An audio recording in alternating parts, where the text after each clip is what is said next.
اللهم صل على محمد وآل محمد. اللهم صل على محمد وآل محمد. اللهم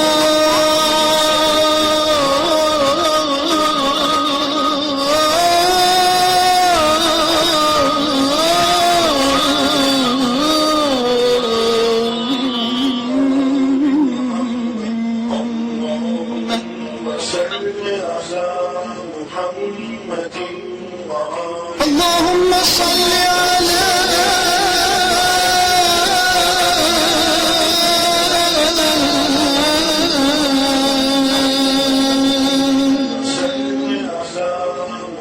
محمد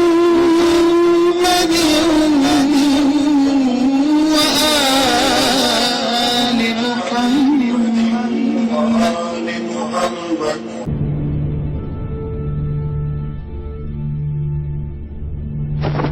السلام عليك يا أبا عبد الله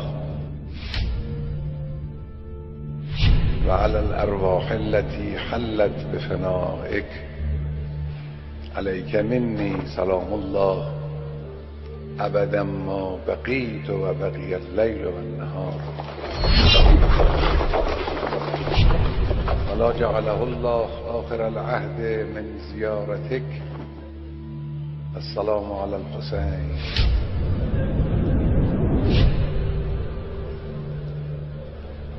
وعلى علي بن الحسين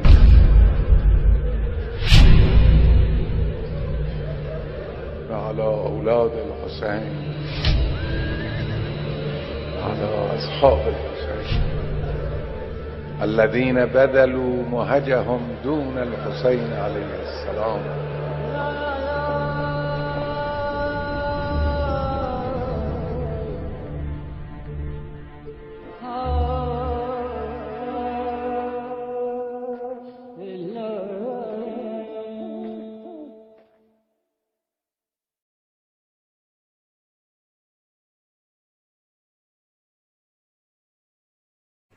ناظرین اور سامعین کی خدمت میں السلام علیکم. میں ظاہر حسین رضوی شیعہ چینل رائے بریلی سے آپ کے سامنے حاضر ہوں. حضرات، آپ تک پوسٹر اور مجلسوں کے سلسلے سے اس چینل کے ذریعے سے یہ اعلان پہنچایا جا چکا ہے کہ مولانا علی رضا رضوی صاحب جو کہ لندن مقیم ہیں، وہ انشاءاللہ 20 جون کو ایک مجلس کو خطاب کریں گے شیعہ چینل رائے بریلی کے ذریعے سے. اور آج 20 جون کی تاریخ ہے اور ایک مرحوم کے اصالہ ثواب کی مجلس ہے جسے مولانا علی رضا رضوی صاحب لندن سے خطاب کریں گے ابھی آپ کے سامنے. اور یہ مجلس جناب عمود عباس صاحب اور جناب محمود عباس صاحب پریامہ ہاؤس لکھنؤ کی طرف سے کرائی جا رہی ہے. ان کے والد مرحوم کے اصالہ ثواب کی مجلس ہے. مرحوم جناب حسن احمد ابن حسن حامد مرحوم کے اصالہ ثواب کی مجلس ہے. اور سبھی ناظرین اور سامعین کی خدمت میں یہ گزارش کی جا رہی ہے کہ ایک مرتبہ سورہ حمد اور 3 مرتبہ سورہ توحید کی تلاوت کر کر مرحوم حسن احمد ابن حسن حامد کی روح کو اصال کر دیں. حضرات، آج کی مجلس میں جیسا کہ ابھی آپ نے سماعت کیا کہ خطاب کریں گے علی جناب مولانا علی رضا رضوی صاحب لندن سے. اور آج کی مجلس میں تلاوت قرآن پاک کرنے کے لیے ہمارے ساتھ رانچی سے موجود ہیں محمد ارمان سلمہ. اور آج کی مجلس میں سوسخانی کے فرائض انجام دینے کے لیے مشہور و معروف سوسخان جناب حسن علی صاحب مظفر نگر سے اپنے گھر سے موجود ہیں ہمارے ساتھ. انشاءاللہ ابھی آپ بہترین ان سے سوسخانی سماعت کریں گے. اور حضرات، اس کے بعد انشاءاللہ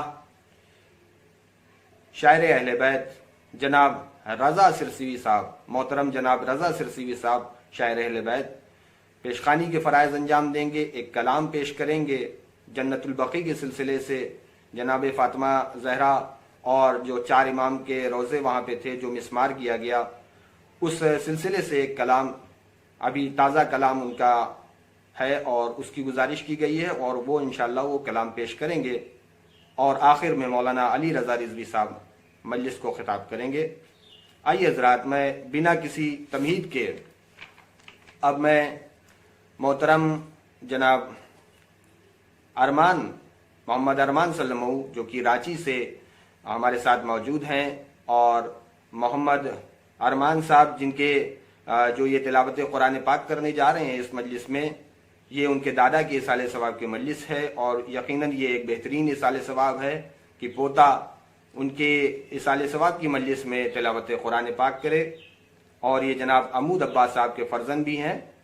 تو آئیے حضرات، میں بنا کسی تمہید کے محمد ارمان سلمو جو کہ رانچی سے ہمارے ساتھ موجود ہیں، میں ان کی خدمت میں چلتا ہوں اور ان سے گزارش کرتا ہوں کہ آج کی مجلس میں تلاوت قرآن پاک سے باقاعدہ طور سے مجلس کا آغاز کریں۔ سبھی ناظرین اور سامعین سے گزارش کی جا رہی ہے کہ ایک باواز بلند نعرے صلوات پڑھیں۔ اللہم صلی علی محمد وآل محمد وعجل فرجهم۔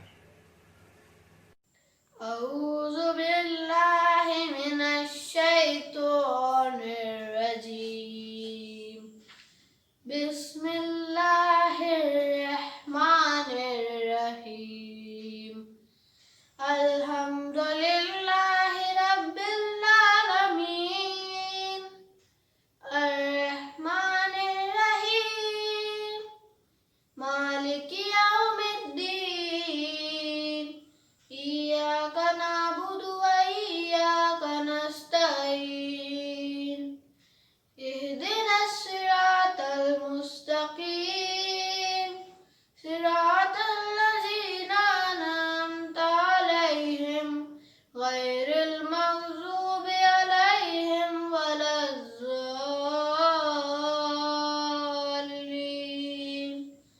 صدق اللہ العلی العظیم۔ اللہم صلی علی محمد وآل محمد۔ جزاک اللہ، سبحان اللہ۔ یہ تھے محمد ارمان سلمو جنہوں نے تلاوت قرآن پاک سے باقاعدہ طور سے مجلس کا آغاز کیا۔ آئیے حضرات، اب چلتے ہیں ہم لوگ مظفر نگر کی سرزمین پر، وہاں سے ایک مشہور و معروف سوسخان محترم جناب حسن علی صاحب جو کہ اپنے گھر سے مظفر نگر سے ہمارے ساتھ موجود ہیں، میں ان کی خدمت میں چلوں گا، صرف 4 مصروں سے ان کا استقبال بھی کروں گا، اور وہ 4 مصرے وہ اکثر اپنی سوسخانی میں بھی پیش کرتے ہیں۔ 4 مصرے سے ان کا استقبال کروں گا کہ فرش مجلس پہ فاطمہ زہرا، فرش مجلس پہ فاطمہ زہرا لمحہ لمحہ شمار کرتی ہیں، فرش مجلس پہ فاطمہ زہرا لمحہ لمحہ شمار کرتی ہیں۔ اے عزاداروں آؤ مجلس میں، اے عزاداروں آؤ مجلس میں، فاطمہ انتظار کرتی ہیں، اے عزاداروں آؤ مجلس میں، فاطمہ انتظار کرتی ہیں۔ آئیے حضرات، انہی مصروں کے ساتھ میں محترم جناب حسن علی صاحب مظفر نگری کے خدمت میں چلتا ہوں اور ان سے گزارش کرتا ہوں کہ آج کی مجلس میں سوسخانی کے فرائض انجام دیں۔ سبھی ناظرین اور سامعین کی خدمت میں گزارش کی جا رہی ہے کہ ایک باواز بلند نعرہ صلوات سے استقبال کریں۔ اللہم صلی علی محمد وآل محمد وعجل فرجهم۔ اللہم صلی علی محمد وآل محمد۔ چند اشعار سلام کے حاضر ہیں۔ جناب سبت جعفر صاحب شہید کا سلام ہے۔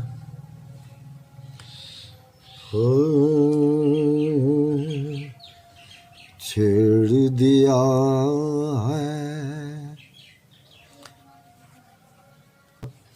چھیڑ دیا ہے ذکر مولا، ممبر جانے حیدر جانے، کفر ہے گر یہ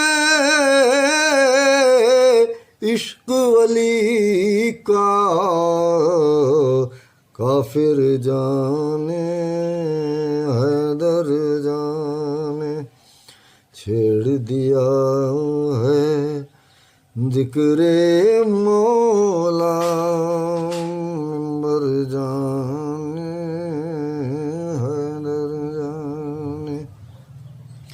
بنت اسد تو جائیں گی ہر حال میں کعبے کے اندر، بنت اسد تو جائیں گی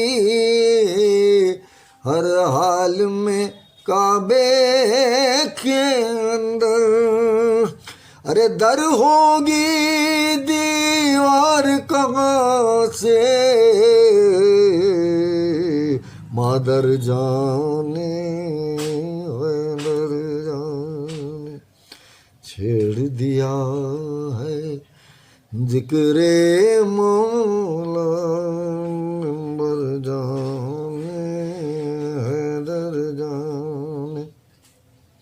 اسماعیل نے سوچا ہوگا کیوں گردن پر ہاتھ رکھوں، اسماعیل نے سوچا ہوگا کیوں گردن پر ہاتھ رکھوں، ارے نام علی ہے میرے لبوں پر خنجر جانے حیدر جانے، نام علی ہے میرے لبوں پر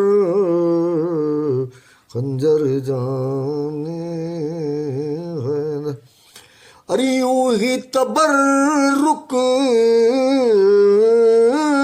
بٹتے رہیں گے چاہے خود کو بیچ بھی دیں، یوں ہی تبرک بٹتے رہیں گے چاہے خود کو بیچ بھی دیں، ارے تجھ کو کیا تکلیف ہے وائز لنگر جانے حیدر جانے،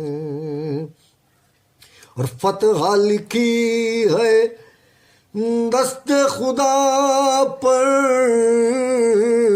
اب بھی میرے پیارے حبیب، نادے ولی کہہ کے بلا لے خیبر جانے حیدر جانے، اور عارف اعجاز علی ہے مادر ہے امت تو نہیں، بنت اسد کو فکر نہیں ہے ازدر جانے حیدر جانے، جنگ احد میں میرا مولا شاخ سے سر کرتا ہے قلم، تیغ فلک سے آئے نہ آئے لشکر جانے حیدر جانے، اور عشق علی کے دعوے دارو رب کی عبادت لازم ہے، یہ کہہ کر مت جان چھڑاؤ محشر جانے حیدر جانے، اور ہم کو تو بس اتنا پتا ہے سونے والا حیدر تھا، لگنے لگا وہ کیسے پیمبر بستر جانے حیدر جانے، شیر خدا کا پوتا ہے یہ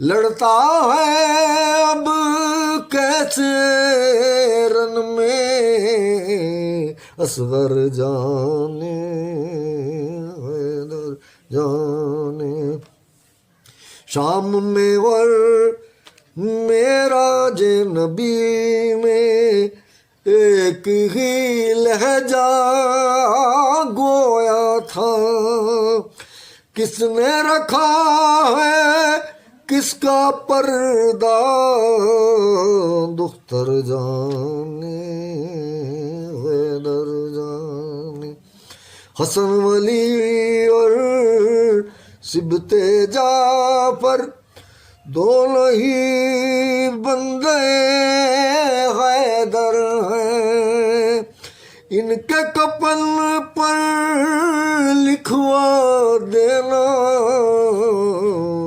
حیدر جانے حیدر جانے چھیڑ دیا ہے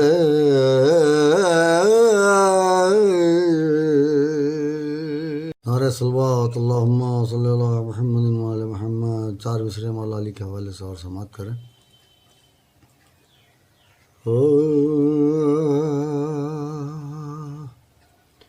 کاغذ سے قلم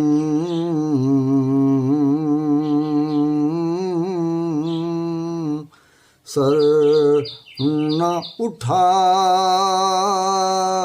اور ابھی اور کاغذ سے قلم سر نہ اٹھا اور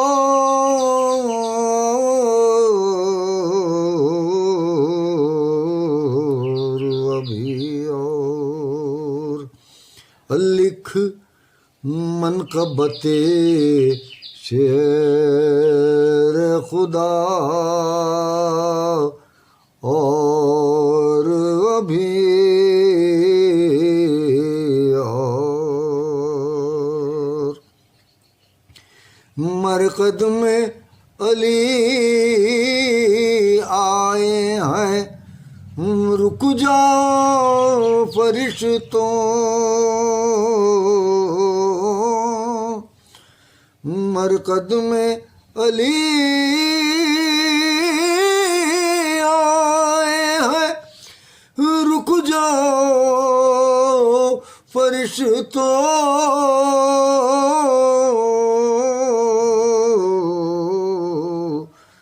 لینے دو زیارت کا مزہ اور ابھی اور کاغذ سے قلم سر 4 مصرے لحد کے حوالے سے اور سماعت کریں لحد میں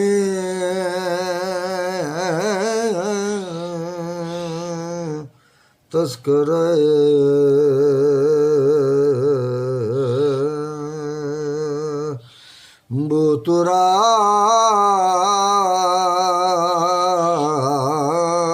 بتراب کر دوں گا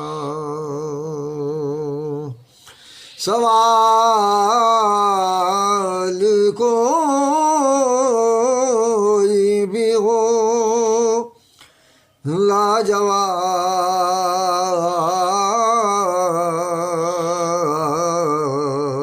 لاجواب کر دوں گا لحد میں تذکرہ فرشتوں میرے گناہ بے حساب ہیں تو کیا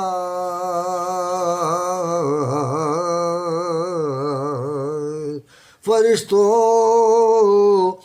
میرے گناہ بے حساب ہیں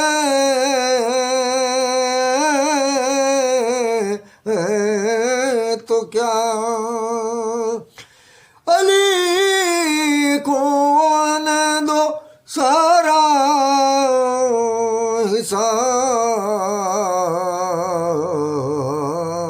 حساب کر دوں گا لحد میں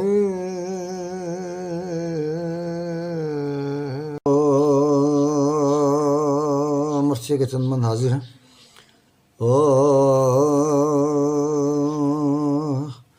ہے عجب چیز زمانے میں بہن بھائی کا پیار اس محبت کے خزانے پد و عالم ہو نثار ہوگا اس زندہ حقیقت سے بھلا کیا انکار اور چھوڑ کر بھائی کو ملتا نہیں بہنوں کو قرار کہتی ہے کیسے سہوں داغ جدائی بھائی اور دل کی دھڑکن سے صدا آتی ہے بھائی بھائی رشتہ پیارا نہیں اس رشتے سے بڑھ کر کوئی رہے بن بھائی کی دنیا میں نہ خواہر کوئی جس کو معبود نے بخشا ہے برادر کوئی اور چھین سکتا نہیں اس بی بی کی چادر کوئی وقت کی بات جو پابند رسن تھی زینب ورنہ عباس بھائی کی بہن تھی زینب ورنہ عباس بھائی کی بہن تھی زینب کر دیا بھائی کے مقصد کو نمایاں جس نے دے دیا اشکوں کو سرمایہ طوفان جس نے ظلم کا چاک کیا جب و غریباں جس نے اور کر دیا کفر کو بازار میں عریاں جس نے اپنے اجداد کی عظمت کا علم کھول دیا چادریں چھیننے والوں کا بھرم کھول دیا عمر بھر سید مظلوم کی غم خار رہی سارے اسباب و زر و مال سے بیزار رہی کسی راحت نہ مسرت کی روادار رہی صرف دو اشکوں کی دنیا سے طلبگار رہی ہائے شبیر کی وہ چاہنے والی زینب آج ہم سے بھی ہے اشکوں کی سوالی زینب ہائے وہ عصر کا ہنگام وہ میدان بلا ہائے وہ توق و رسنوف وہ غریبوں کا گلا ہر طرف چھائی ہوئی ظلم و ستم کی وہ گھٹا ارے جا کے ٹکراتی تھی ساحل سے یہ زینب کی صدا تم نے تو جا کے بسائی ہے ترائی عباس ارے یار دا چھل گئی بہنوں کی دعائی عباس تم نے تو جا کے بسائی ہے ترائی عباس ارے یار دا چھل گئی بہنوں کی دعائی عباس لٹتا ہے خانہ خاتون جنا دیکھ تو لو ارے ان سلگتے ہوئے خیموں کا دھواں دیکھ تو لو پائے عابد میں ہے زنجیر گراں دیکھ تو لو، ارے پشت خاہر پا ہے دروں کے نشان دیکھ تو لو، ہوتی ہے شام غریبان وطن جنگل میں، اٹھو بھیا کے اکیلی ہے بغل جنگل میں، کٹ گئے نخل گلستان علی تم نہ اٹھے، لٹی سرکار رسول عربی تم نہ اٹھے، جل گیا خیمہ فرزند نبی تم نہ اٹھے، میرے عباس میرے شیر جری تم نہ اٹھے، کیسے یہ ظلم ہوا ہائے گوارا تم کو، ہر تماچے پہ سکینہ نے پکارا تم کو، ہر تماچے پہ سکینہ نے پکارا تم کو، گونج کر رہ گئی جب بنتے پیمبر کی صدا، ارے سن کے فریاد کوئی چاہنے والا نہ اٹھا، دوڑی مقتل کی طرف بنتے شہ خدا کشا، کہتی تھی ہائے شہیدوں کو کفن بھی نہ ملا، پہنچی میدان میں تو کس طرح کہوں کیا دیکھا، ارے روندتے گھوڑوں سے عباس کا لاشا دیکھا، روتی تھی رو دیتی تھی رو کے صدا، قاسم مزتر آؤ،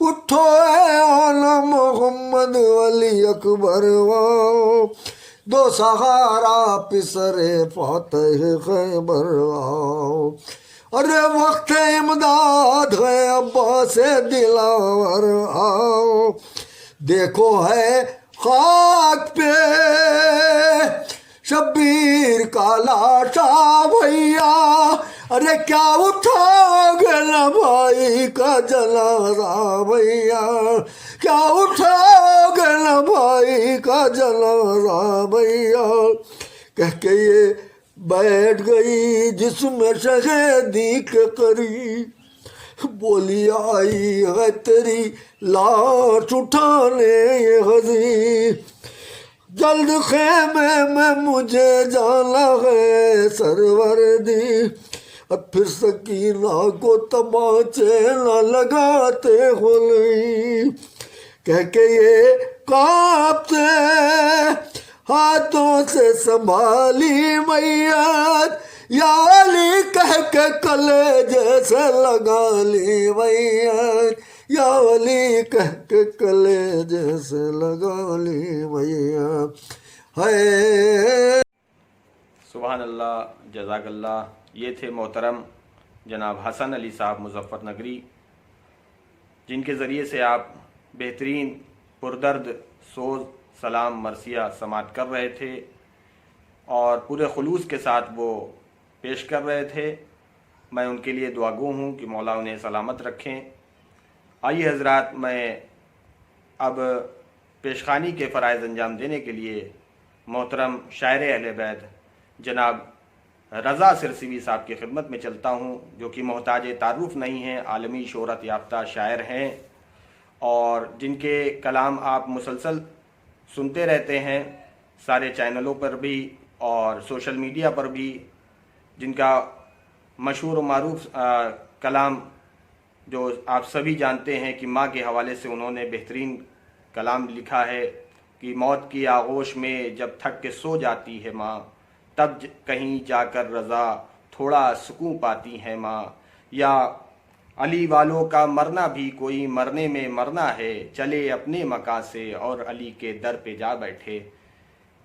ان مصروں کے، ان کلام کے خالق و مالک جناب رضا سرسوی صاحب محترم شاعر اہل بیت، میں ان کی خدمت میں چلوں گا۔ ان کے استقبال میں جناب مظہر سعیدی بہرائچی صاحب کے ایک مطلع دو شعر سے ان کا استقبال کروں گا کہ مدح علی میں اپنی زباں کھولتا ہوں میں، مدح علی میں اپنی زباں کھولتا ہوں میں، میسم دعائیں دیتے ہیں تو بولتا ہوں میں، مدح علی میں اپنی زباں کھولتا ہوں میں، میسم دعائیں دیتے ہیں تو بولتا ہوں میں، اور جذبات کے خزانوں سے جھک کر بسط خلوص، جذبات کے خزانوں سے جھک کر بسط خلوص، الفاظ موتیوں کی طرح رولتا ہوں میں، الفاظ موتیوں کی طرح رولتا ہوں میں، اور شہ فطر سے خیال کو پرواز دیتے ہیں، شہ فطر سے خیال کو پرواز دیتے ہیں، یوں ہی نہیں اڑان کو پر تولتا ہوں میں، یوں ہی نہیں اڑان کو پر تولتا ہوں میں، اور مظہر ہر ایک شعر کے مدح امام میں، مظہر ہر ایک شعر کے مدح امام میں، دروازۂ بہشت بری کھولتا ہوں میں، دروازۂ بہشت بری کھولتا ہوں میں۔ آئیے حضرات، انہی مصروں کے ساتھ میں محترم شاعر اہل بیت جناب رضا سرسوی صاحب کی خدمت میں چلتا ہوں اور ان سے گزارش کرتا ہوں کہ آج کی مجلس میں پیشخوانی کے فرائض انجام دیں۔ سبھی ناظرین اور سامعین کی خدمت میں گزارش کی جا رہی کہ ایک باواز بلند نعرہ صلوات سے جناب محترم رضا سرسوی صاحب کا استقبال کریں۔ اللہم صلی علی محمد وآل محمد وعجل فرجهم۔ اللہم صلی علی محمد وآل محمد وعجل فرجهم۔ انشاءاللہ آج علی حیدر صاحب شکایت کو سے یہ مصرع درا دیا تھا، آرام گاہ فاطمہ زہرا اٹھا دیا، اس پہ چند شعر پیش کر رہا ہوں۔ دعا میں یاد رکھیے امام زمانہ کی بارگاہ میں تعزیت پیش کرتے ہیں، جلد سے جلد امام کا ظہور ہو جائے اور یہ مصیبت اور پریشانیوں کا دور ختم ہو جائے۔ بسم اللہ الرحمن الرحیم۔ آل سعود نے یہ نبی کو صلا دیا، آل سعود نے یہ نبی کو صلا دیا، آرام گاہ فاطمہ زہرا کو اٹھا دیا۔ ہائے شکستہ قبر پر روشن تھا جو چراغ، ہائے شکستہ قبر پر روشن تھا جو چراغ، طوفان ظلم و جور نے وہ بھی بجھا دیا۔ ہر روز کرنے آتے تھے جس پر نبی سلام، سفیانیوں نے ہائے وہی در جلا دیا۔ اسما کہاں ہے ہو گیا، ہر روز کرنے آتے تھے جس پر نبی سلام، سفیانیوں نے ہائے وہی در جلا دیا۔ اسما کہاں ہے ہو گیا محسن میرا شہید، دروازہ ظالموں نے شکم پر گرا دیا۔ اسما پکاری آئیے مشکل کشا علی، زہرا کو ظالموں نے ضعیفہ بنا دیا۔ اسما پکاری آئیے مشکل کشا علی، زہرا کو ظالموں نے ضعیفہ بنا دیا۔ ام و ابیہا جس کو کہا تھا رسول نے، ان کلمہ پڑھنے والوں نے اس کو بھلا دیا۔ آل سعود کے تو ہے محلوں میں روشنی، ہائے چراغ تربت زہرا بجھا دیا۔ ایک شمع بھی جلانے اب آتا نہیں کوئی، دروازے پر بقیے کے پہرا لگا دیا۔ ایک شمع بھی جلانے اب آتا نہیں کوئی، دروازے پہ بقیے کے پہرا لگا دیا، دروازے پہ بقیے کے پہرا لگا دیا۔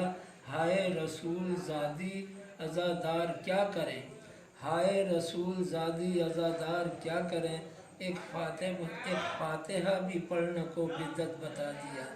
سائے میں جس کے باپ کے روتی تھی فاطمہ، سائے میں جس کے باپ کو روتی تھی فاطمہ، وہ پیڑ بھی لعینوں نے ایک دن جلا دیا۔ میلہ ابھی کفن نہ ہوا تھا رسول کا، قرآن رٹنے والوں نے سب کچھ بھلا دیا۔ توڑا ہے جس نے فاطمہ زہرا کی قبر کو، اس نے نبی کی پشت پر درہ لگا دیا۔ سب کلمہ گو گھروں میں ہیں آرام و چین سے، ہائے مزار بنت پیغمبر گرا دیا۔ سینوں میں مومنین کے ہے قبر فاطمہ، سینوں میں مومنین کے ہے قبر فاطمہ، ہم نے دلوں کو روضہ زہرا بنا دیا۔ دیکھی رضا جو ٹوٹی ہوئی قبر فاطمہ، میں نے وہاں کی خاک پر خود کو گرا دیا۔ انا للہ و انا الیہ راجعون۔ پروردگارا واسطے وارث حیدر یوسف زہرا جان زہرا میرے امام کے ظہور میں تعجیل فرما تاکہ یہ کلام جا کے بیوی کے مزار مقدس پہ پڑھا جائے. خدا حافظ. السلام علیکم. سبحان اللہ، جزاک اللہ. یہ تھے جناب محترم رضا سرسوی صاحب شاعر اہل بیت، جن کے ذریعے سے آپ جنت البقیع کے سلسلے سے اشعار سماعت فرما رہے تھے. میں محترم جناب رضا سرسوی صاحب کی خدمت میں بے حد شکر گزار ہوں. عمود صاحب کی طرف سے، بانی مجلس کی طرف سے بھی اور شیعہ چینل کی طرف سے بھی بے حد شکر گزار ہوں کہ انہوں نے اپنا قیمتی وقت دیا، اور ان کے لیے دعا گو ہوں کہ شہزادی ان کی یہ خدمت کو قبول کریں اور آپ کو مولا سلامت رکھیں. آئیے حضرات، اب میں سمجھتا ہوں کہ اتنے بہترین اشعار سننے کے بعد کسی بھی طرح کی اشعار کی اب ضرورت نہیں ہے تمہید کے لیے. صرف میں مولانا علی رضا رضوی صاحب کی خدمت میں چلنے سے پہلے میں سامعین کو بتانا چاہوں گا کہ یہ یقیناً مولانا علی رضا رضوی صاحب ہماری قوم کے ایک ایسے عالم ہیں جن پر پوری قوم کو فخر ہے، پوری قوم کو ناز ہے. یقیناً مولانا علی رضا رضوی صاحب ایک باعمل عالم دین ہیں اور اپنی مجلسوں کے ذریعے سے مومنین تک بآسانی دینی امور کو پہنچا رہے ہیں، دینی خدمات کو انجام دے رہے ہیں. مولا ان کی توفیقات میں اور اضافہ کرے. اور میں شیعہ چینل رائے بریلی کی طرف سے اور آج کی مجلس کے بانی جناب عمود عباس صاحب اور جناب محمود عباس صاحب کی طرف سے بھی مولانا کا بے حد شکر گزار ہوں کہ انہوں نے اس مجلس کے لیے اپنا قیمتی وقت نکالا. آئیے حضرات، اب میں بنا کسی تمہید کے مولانا کی خدمت میں چلتا ہوں، جو کہ لندن سے اپنے گھر سے ہمارے ساتھ موجود ہیں. میں ان کی خدمت میں چلتا ہوں اور ان سے گزارش کرتا ہوں کہ آج کی ایصال ثواب کی مجلس کو خطاب کریں. سبھی ناظرین اور سامعین سے گزارش کی جا رہی ہے کہ ایک باواز بلند نعرہ صلوات سے مولانا علی رضا رضوی صاحب کا استقبال کریں. اللہم صلی علی محمد وعلی محمد وعجل فرجہم. اعوذ باللہ من الشیطان الرجیم. بسم اللہ الرحمن الرحیم. الحمد للہ رب العالمین والعاقبۃ لأہل التقوی والیقین والصلاة والسلام علی اشرف الانبیاء والمرسلین خاتم النبیین ابی القاسم محمد صلی اللہ علیہ وسلم وآلہ الطیبین الطاہرین المعصومین لا سیما بقیۃ اللہ فی الارضین روحی وارواح العالمین لتراب مقدمہ الفدا واللعنۃ الدائمۃ علی اعدائہم اجمعین من الآن الی قیام یوم الدین. اما بعد فقد قال اللہ الحکیم فی کتابہ الکریم. بسم اللہ الرحمن الرحیم. بقیۃ اللہ خیر لکم ان کنتم مؤمنین. صدق اللہ العلی العظیم. ایک سورہ فاتحہ کی درخواست ہے مرحوم و مغفور سید حسن احمد ابن حسن حامد کے لیے. الفاتحہ. بسم اللہ الرحمن الرحیم. الحمد للہ رب العالمین الرحمن الرحیم مالک یوم الدین. ایاک نعبد و ایاک نستعین. اہدنا الصراط المستقیم صراط الذین انعمت علیہم غیر المغضوب علیہم ولا الضالین. بسم اللہ الرحمن الرحیم. قل هو اللہ احد اللہ الصمد لم یلد ولم یولد ولم یکن له خدا غریق رحمت فرمائے کہ مرحوم کی سال ثواب کی مجلس ہے اور ان کے فرزند نے درخواست کی ہے کہ بارہویں امام علیہ السلام سے متعلق میں کچھ مطالب پیش کروں. دنیا بھر میں تمام ادیان انتظار میں ہیں کہ کوئی ایک اوتار آئے گا، کوئی اللہ کی طرف سے سیویئر آئے گا، کوئی اللہ سبحانہ و تعالیٰ کی طرف سے نمائندہ پروردگار آئے گا جو دنیا کو ظلم و جور سے نجات دے گا. چاہے بدھ مت کے ماننے والے ہوں، چاہے ہندو ہوں، چاہے یہودی ہوں، عیسائی ہوں، اور تمام فرق اسلامی.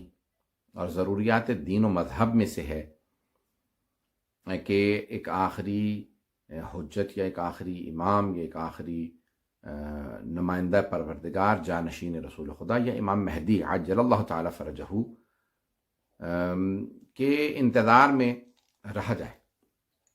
اور سارے مسلمان اس بات پہ متفق ہیں کہ ایک آخری زمانے میں امام تشریف لائیں گے جنہیں امام مہدی کہا جائے گا، جن کا نام رسول خدا کا نام ہوگا، جن کی کنیت وہی ہوگی جو رسول خدا کی، اور جن کا لقب ہوگا مہدی.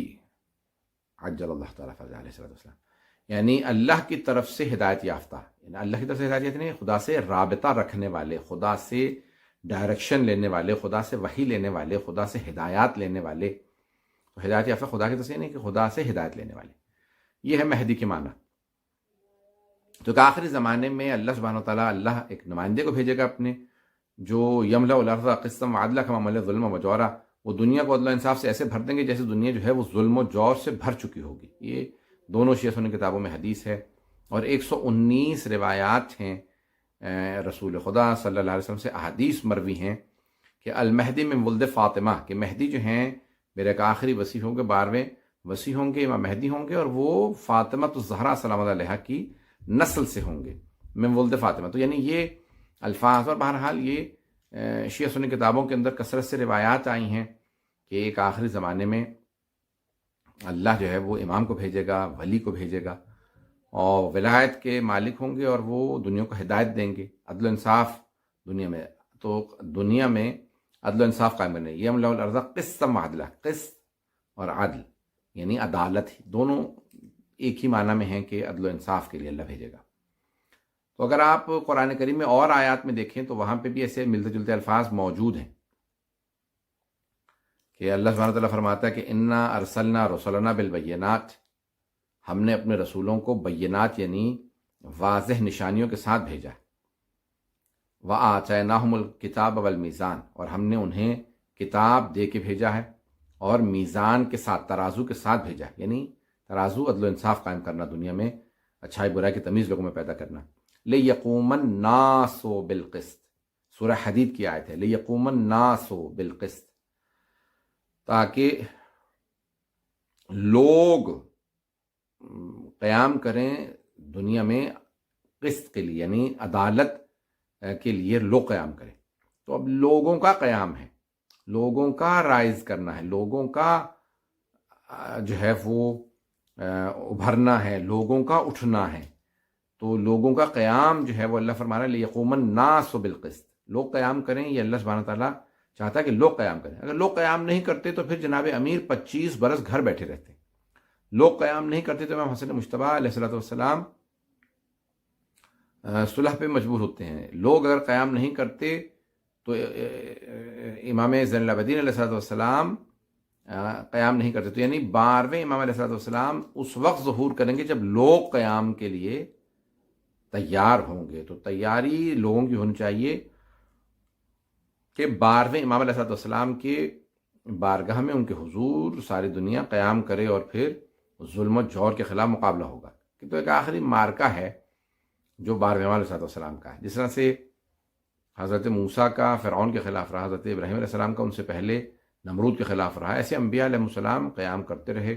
اپنے زمانے کے ظالم و جابروں، بعض کا ایک ہی تھے، بعض کا کئی باغی ظالم جابر تھے. تو جناب داؤد کا اسی طرح سے جالوت و طالوت کا جو مقابلہ تھا اس میں جناب داؤد کا قیام طالوت کے مقابلے میں. اسی طرح سے مختلف انبیاء علیہ السلام، حضرت عیسیٰ کا اپنے زمانے کے بادشاہوں کے، جناب یحییٰ کا اپنے زمانے کے بادشاہ کے خلاف قیام، اور رسول اسلام صلی اللہ علیہ وسلم کا اپنے زمانے کے بڑے بڑے جو طواغیت تھے، ان تمام طاغوتی جو حکمران یا قبائلی جو نظام تھا بت پرستی کا، اس زمانے کے ابو جہل، اس زمانے کے ابو لہب، ابو سفیان، ابو شیبہ، عتبہ، اور یہ جتنے بھی وہ صنادید عرب کہلاتے تھے، سندید جو بھی تھے، ان سب کے خلاف رسول اسلام صلی اللہ علیہ وسلم کا قیام ملتا ہے. تو مکے میں تو نہیں، پھر بعد میں مدینے میں جانے کے بعد یہی جناب امیر صلی اللہ علیہ وسلم کا اگر آپ دیکھیں تو پھر اپنے دور میں آنے کے بعد دوبارہ قیام کرنا. تو یہ جنگیں ملتی ہیں، لیکن آخری مارکہ ہوگا امام حسین علیہ السلام کا قیام. امام حسین کا بھی قیام ہے، جنگ کے لیے گئے، اور پھر اس کے بعد بہرحال لوگوں نے ساتھ نہیں دیا. امام حسین علیہ السلام کے ساتھ صرف 72 سے مارکہ کربلا کے اندر آپ نے قیام فرمایا. تو قیام حسینی جو ہے وہ، پھر اس کے بعد بہت سے اور قیام ہیں سادات کے، مومنین کے، متقین کے، جیسے توابین کا ہے، جیسے حضرت مختار کا ہے، جیسے حضرت زید شہید کے. ایسے بہت سے آپ کو قیام ملیں گے تو قیام ہیں خود سادات کے بہت سے علویوں کے مل جائیں گے آپ کو. تو ان میں سے بہت سے حق ہیں، بہت سے حق نہیں ہیں، کیونکہ اگر اہل بیت علیہ السلام کی تائید ہے تو وہ حق ہیں، اور اگر اہل بیت علیہ السلام کی تائید نہیں ہے تو حق نہیں ہے. تو اب یہ بڑے بڑے ہستیوں نے قیام کیا. بعد میں امام علیہ السلام کے اسی طرح سے قیام ہے، اور وہ اپنے زمانے کے تمام طواغیت، جو بڑے بڑے طاغوتی حکومتیں ہوں گی، ان سب کے خلاف قیام فرمائیں گے، اور وہ ایک آخری مارکہ ہوگا. اور اس میں امام علیہ السلام ایک سفر کریں گے مکے سے مدینے، پھر مدینے سے کربلا، اور پھر پورے حجاز مقدس اور یہ پورا علاقہ جو ہے امام کے ہاتھوں فتح ہوگا. اور پھر عراق کے بعد پھر امام فلسطین تک جائیں گے. اور بہرحال ایک پورا سفر کا ایک امام کا نقشہ ہے کہ امام کیا کیا سفر کریں گے، اور اس کا امام کے سفر کا جو ہے وہ ایک روڈ میپ ہے کہ کس طرح سے قیام کریں گے اور کیسے کیسے دنیا کو فتح کریں گے اور کیا کچھ ہوگا. تو امام علیہ السلام کا قیام ملتا ہے، امام کا پھر دنیا کے اندر پھر یہ آخری قیام ہوگا. اور اس کے بعد اس سے پہلے جو ہے وہ حالات بڑے عجیب و غریب ہوں گے، اور اس سے پہلے جو ہے وہ عام طور سے قیام نہیں، اور یہ پھر قیام ملتا ہے اب آخری دور میں، آخری زمانے کے اندر. اور بہت سے مختلف پرچم بلند ہوں گے، اور ان میں سے بہت سے اچھے اور صحیح لوگوں کے ہوں گے، بہت سے بروں کے ہوں گے جو آخری زمانے میں قیام ہوں گے. اور جو سب سے ہوگا، روایات میں ہے کہ سب سے اصلح یا سب سے جو ہدایت یافتہ، اہدا روایت کے الفاظ ہیں، اہدا یعنی ہدایت، سب سے زیادہ ہدایت یافتہ جو پرچم ہوگا 12ویں امام علیہ السلام کے ظہور سے پہلے، وہ یمانی کا ہوگا. یمانی کی بہت زیادہ تعریف کی گئی ہے کہ یمانی کا قیام جو ہے وہ ان سے بہتر اور ان سے اچھا کوئی بھی قیام نہیں ملتا. جبکہ خراسانی ہیں، حسنی ہیں، مصری ہیں، بڑے بڑے اور اچھے جید مؤمنین، صالحین، علماء کے قیام ملتے ہیں. لیکن جو سب سے زیادہ تعریف ہے روایات میں، اور سب سے زیادہ ائمہ علیہ السلام نے، اہل بیت علیہ السلام نے جو سراہا ہے، وہ قیام یمانی کو سراہا. اور پھر بروں میں بھی بہت سے ہوں گے، بہت سے، دجال کا ہے، سفیانی کا ہے. تو ایسے بہت سے دجالیون کہا گیا ہے. سفیانی ایک ہے، لیکن ایسے مختلف آتے رہیں گے. عراق میں مختلف جگہوں پہ آئیں گے، جیسے صدام آیا. یہ مختلف لوگ مسلسل آئیں گے اور وہ ظلم و جور کریں گے. اور 12 سال سے پہلے بہت سے مہدویت کے دعوے ہوں گے، اور دنیا بھر کے اندر جو ہے مختلف لوگ جھوٹے دعوے کریں گے، امام سے رابطے کے، سفارت کے، نہ جانے کون کون سے دعوے ہوں گے. تو 12ویں امام علیہ السلام سے متعلق روایات بہت زیادہ ہیں، کئی ہزار روایات ہیں جو آخر الزمان سے متعلق ہیں، اور 12ویں امام علیہ السلام سے متعلق ہیں. آیات ہیں قرآن کی ہر وہ آیت جو ابھی تک زندہ تعبیر ہے، جس کی تفسیر سامنے نہیں آئی، وہ 12ویں امام علیہ السلام سے متعلق ہے. ایسی بہت سی آیات ہیں کہ یہ ہوگا، یہ ایسا ہو جائے گا، اللہ نے خبریں دی ہیں. مثال کے طور پہ هو الذی ارسل رسولہ بالہدی ودین الحق لیظہرہ علی الدین کلہ ولو کرہ المشرکون. یہ 2 دفعہ آیت آئی قرآن میں مختلف الفاظ کے ساتھ، ولو کرہ الکافرون، کہ وہ اللہ وہ ہے جس نے اپنے رسول کو بھیجا ہدایت کے ساتھ، ودین الحق، اور دین حق کے ساتھ، لیظہرہ علی الدین، تاکہ دین کا ہر چیز پہ غلبہ آ جائے. آج تک دین کا غلبہ نہیں آیا. اس کا مطلب ہے کہ کوئی ایسا رسول خدا صلی اللہ علیہ وسلم جیسا ہے باقی کہ جو دنیا کے اندر دین کا غلبہ لے کے آئے گا. تو اب امام کا قیام ہے، اور پھر وہ دین کے غلبے کی خاطر ہے. اور پھر اس وقت کوئی سوال نہیں رہے گا. گزشتہ انبیاء، ائمہ علیہ السلام، انبیاء علیہ السلام آتے رہے اور لوگوں تک پیغام پہنچاتے رہے. لوگ مانتے نہیں مانتے، وہ اپنی بات پہنچا دیتے، ایک ہی بات کہتے، وما علینا الا البلاغ، ہم پہ کچھ بھی لازم و واجب نہیں ہے سوائے اسے کہ ہم تم تک بات پہنچا دیں. عمل کرو نہ کرو تمہارا کام ہے، ہم تک بات پہنچانا لازم تھا. لا اکراہ فی الدین، دین میں کوئی جبر و اکراہ نہیں ہے، زبردستی نہیں ہے. جو مان لے گا وہ ہدایت یافتہ، اللہ اس کو جزا دے گا. جو نہیں مانے گا وہ جہنم میں جائے گا، خود اس کے اپنے لیے عذاب ہے. وَإِلَّا یعنی ہم زبردستی کسی کو نہیں. 12ویں امام علیہ السلام جو قیام فرمائیں گے تو اس وقت بھی آپ جبر سے کسی کو نہیں منوائیں گے، دیں گے دلیل. لیکن اگر کوئی رکاوٹ بنے گا، مقابلے میں آئے گا، تو پھر امام ذوالفقار کے وارث ہیں، ان کے ہاتھ میں جو ہے وہ ذوالفقار ہوگی. تو بہرحال امام علیہ السلام جو ہیں وہ دوسرے انبیاء اور ائمہ علیہ السلام کی طرح سے خاموشی اختیار نہیں کریں گے، بلکہ مقابلہ کریں گے. اور لڑیں گے. یعنی پیغمبر پہ بھی حملہ ہوا تو انہوں نے جنگ کی، مقابلہ کیا. حضرت علیہ السلام پہ بھی حملہ ہوا تو انہوں نے مقابلہ کیا. لیکن بارہویں امام علیہ السلام کا نظام جو ہے، کیونکہ یہ آخری دور ہوگا تو اس کے اندر اتمام حجت ہے. پہلے پیغام پہنچ چکا، لوگ بتا چکے، سب کچھ ہو چکا. تو اب وہ دور نہیں رہے گا کہ جہاں پہ کوئی آدمی یہ کہے کہ بھی ہاں اگر کوئی مانے نہ مانے. نہیں، اب وہ بات نہیں رہے گی کہ کوئی مانے نہ مانے، ماننا ہی ہے. تو یہ ایک دور ہوگا، ایسا دور کہ جس کے اندر اس دور سے پہلے بڑے بڑے لوگوں کے ایمان ضائع ہو جائیں گے. یعنی لوگ بہت سے ایمان چھوڑ جائیں گے. آخری زمانے کے اندر سب سے مشکل کام ہی ایمان کا بچانا ہوگا. ہاتھ پہ انگارہ رکھ کے بچا لینا آسان ہوگا، لیکن ایمان بچانا جو ہے وہ مشکل ہوگا. ایمان بہت ضائع ہو جائیں گے لوگوں کے. یعنی لوگ دین چھوڑ دیں گے، خدا کو ماننا چھوڑ دیں گے، رسول خدا اللہ سبحانہ تعالیٰ کو ماننا چھوڑ دیں گے، رسول اللہ صلی اللہ علیہ وسلم کو ماننا چھوڑ دیں گے، اہل بیت علیہ السلام کو. تو ایسا یہ ہو رہا دیکھ رہے ہیں ہم لوگ. بس یہ ہوگا کہ آخری زمانے میں بہت زیادہ ہو جائے گا. یعنی اس وقت لوگ عام طور سے یعنی دین سے بیزار ہوں گے، دنیا سے بیزار ہوں گے، ظالم و حکمرانوں سے بیزار ہوں گے. دنیا میں ایک عجیب و غریب حالات ہوں گے، وبائیں پھیلی ہوئی ہوں گی جیسے آج کل چل رہے ہیں حالات. یہ اس سے بھی بدتر، یہ کچھ بھی نہیں ہے. خانہ جنگی ہو رہی ہوگی جیسے امریکہ کے حالات بن رہے ہیں. یعنی یہ کچھ بھی نہیں ہے ابھی. جو جتنے حالات خراب ہو چکے ہوں گے، بہت زیادہ ابھی خراب ہوں گے. کہیں پہ بھی آدمی رہے گا تو اس کی جان محفوظ نہیں ہوگی، اور جان بچانے کے لیے ان کو بہت کچھ کرنا پڑے گا. تو اس طرح سے آخری زمانے میں حالات عجیب و غریب خراب ہوں گے، اور ان خراب حالات کے اندر جو ہے انسان اپنے ایمان کو محفوظ کرنا سب سے زیادہ مشکل ہوگا. اور جان بھی محفوظ نہیں ہوگی، مال محفوظ نہیں ہوگا، عزت آبرو محفوظ نہیں ہوگی. ہر جگہ پہ ہر چیز پہ حملہ ہوگا، اور لوگ جو ہیں وہ آخری زمانے میں ایمان چھوٹی چھوٹی باتوں پہ لوگ بے ایمان ہو جائیں گے. لیکن یہ نہیں ہے کہ ایک دفعہ ایمان چلا گیا اور پھر اس کے بعد پھر انسان بے ایمان ہو گیا. نہیں، یعنی صبح جائیں گے تو گھر سے بے ایمان جائیں گے، رات کو لوٹیں گے تو با ایمان ہوں گے. صبح جائیں گے تو با ایمان ہوں گے، رات کو لوٹیں گے تو بے ایمان ہوں گے. یعنی ہر روز اس میں تبدیلی آ رہی ہوگی، اور لہجہ بہ لہجہ کبھی کہا مانتا ہوں، کہتا ہے نہیں مانتا. یعنی عجیب و غریب حالت ہو جائیں گے کہ لوگ باقاعدہ ان کے لیے مشکل ہوگا اپنے ایمان کی حفاظت کرنا چھوٹی چھوٹی باتوں پہ کہ نہیں مجھے نہیں لگتا ہے دین صحیح ہے، پھر کہ نہیں استغفر اللہ، توبہ کر کے واپس آ جائیں گے. تو یعنی یہ ہوگا. یہ نہیں ہوگا کہ دین چھوڑ دیا ختم ہو گئے. کچھ لوگوں کا ایسا بھی ہوگا کہ جو دین چھوڑ جائیں گے. کچھ ایسے ہوں گے کہ نہیں، ہر روز ان کا جو ہے وہ حالات بدل رہے ہوں گے، اور کبھی مانیں گے کبھی نہیں مانیں گے. تو آخری زمانے میں سب سے اہم چیز ہوگی ایمان. جان تو دیکھیں دنیا ویسے ہی عارضی ہے، دنیا جو ہے وہ عارضی ہے. انسان جان سے چلا جائے. ابھی یہ دنیا عارضی، تو اس کے اندر ایمان کا بچانا ضروری ہے، کیونکہ آخرت ایمان پہ بیس کرتی ہے، اس کی بنیاد جو ہے وہ ایمان پہ.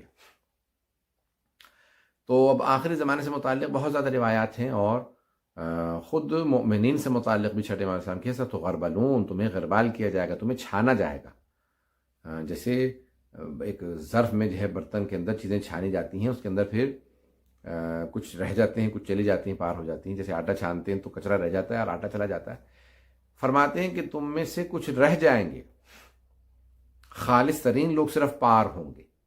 یعنی شیعوں میں سے بھی خالص ترین شیعہ ہوں گے جو بارہویں علیہ السلام کے ماننے والے بنیں گے، ان کی پیروکار بنیں گے. اور بار بار چھانا جائے گا، ایک دفعہ نہیں، بار بار چھانا جائے گا. اور خالص ترین شیعہ صرف بارہویں امام علیہ السلام کے ناصروں میں ہوں گے، اور ان کی نصرت کریں گے، اور ان کے اصحاب و انصار میں شمار ہوں گے، اور اپنی جان ان پہ قربان کرنے میں کامیاب ہوں گے.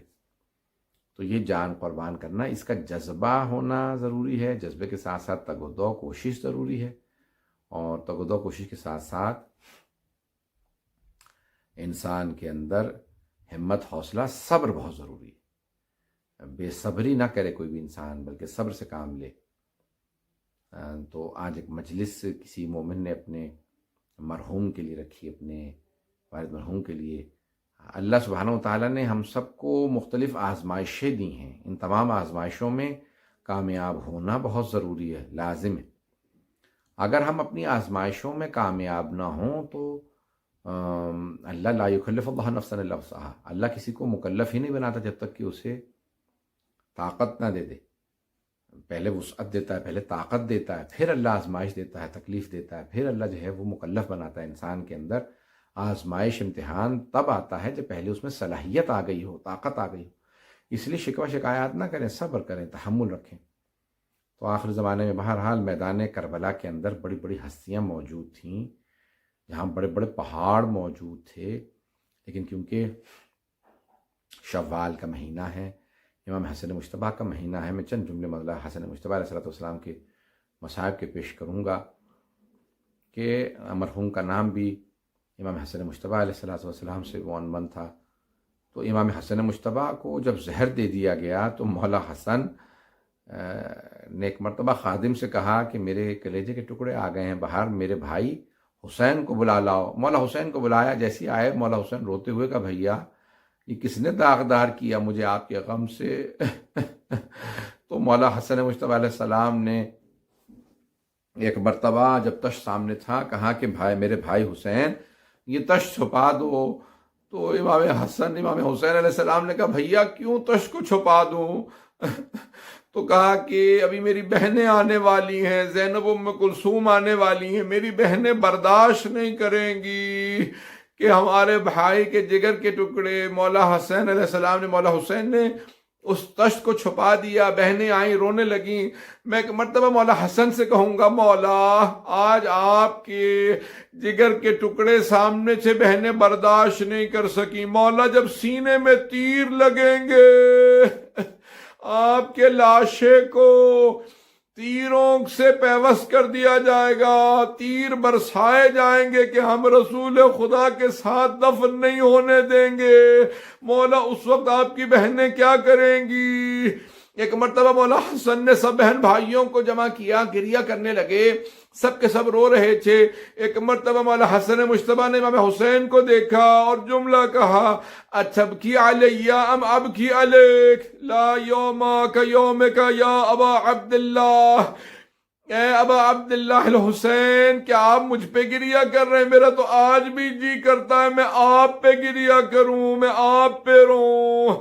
کوئی بھی دن ایسا نہیں جیسا آپ کا دن ہوگا، کیونکہ رسول خدا کے پاس بھی علی مرتضیٰ تھے، جناب سیدہ کے پاس بھی جناب امیر تھے، امام حسن مجتبیٰ کے پاس بھی امام حسین، دوسرے بہن بھائی موجود، لیکن جب امام حسین پشت ذوالجناح سے زمین پہ آئے تو تیروں کا مسلح تھا۔ ایک بھائی جب زمین پہ گرا تو 70 قدم کے فاصلے سے ایک بہن دیکھ رہی تھی، رو رو کے کہتی تھی او کیا تم میں کوئی کلمہ گو نہیں ہے؟ او پسر سعد کیا تو دیکھ رہا ہے حسین مارے جا رہے ہیں؟ امام حسن مجتبیٰ علیہ السلام کا بڑا اہتمام سے مولا حسین علیہ السلام نے تابوت بلند کیا، تابوت اٹھایا، لے کے چلے۔ ابھی بہنیں مولا کے اہل بیت ابھی سب کے سب دروازے پہ کھڑے تھے کہ مولا حسن علیہ السلام کے تابوت کو لے کے مولا حسین گئے لیکن کچھ ہی دیر میں واپس آ گئے۔ جب واپس آئے تو جناب زینب کبریٰ نے دیکھا، رو کے کہا ہوگا اماں یہ آپ کا لال حسن۔ جناب زینب نے ایک ایک تیر لاشے سے نکالا۔ میں کہوں گا بی بی ابھی تو لاشے سے تیر نکال رہی ہیں، کل آپ کو لاشا تیروں پہ بلند دیکھنا پڑے گا۔ الا لعنت اللہ علی القوم الظالمین وسیعلم الذین ظلموا ای منقلب ینقلبون۔ پروردگارہ مرحوم کے درجات بلند فرما، ان کی قبر کو منور فرما، ہم سب کی عاقبت بخیر فرما، دشمنان اہل بیت کو نیست و نابود فرما، ہمارے مقامات مقدسہ کی حفاظت فرما، خصوصاً عراق و شام کے تمام روضوں کی حفاظت فرما، جنت البقیع کو دوبارہ تعمیر ہوتا دیکھنا نصیب فرما۔ پروردگار اس خاندان کے تمام مرحومین کی درجات بلند فرما، ہم سب کی عاقبت بخیر فرما، ہمارے مرحومین کو اور ہم سب کو محمد علیہ السلام کی شفاعت نصیب فرما۔ پروردگارہ تجھے واسطہ اپنے جلال کا ہمیں امام زمانہ علیہ السلام کا ظہور دیکھنا نصیب فرما۔ پروردگارہ سب دنیا کے حالات خراب ہیں، کرونا وائرس کا خاتمہ فرما، سب کی دنیا بھر میں مومن و مومنات کی، مسلمین و مسلمات کی، تمام کے تمام انسانیت کی حفاظت فرما۔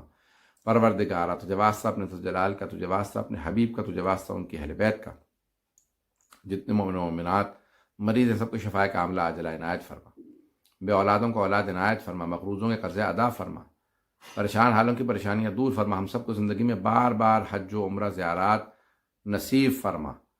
ربنا تقبل منا انك انت السميع العليم بحق محمد وآله الطيبين الطاهرين المعصومين، اللهم صل على محمد وآل محمد وعجل فرجهم۔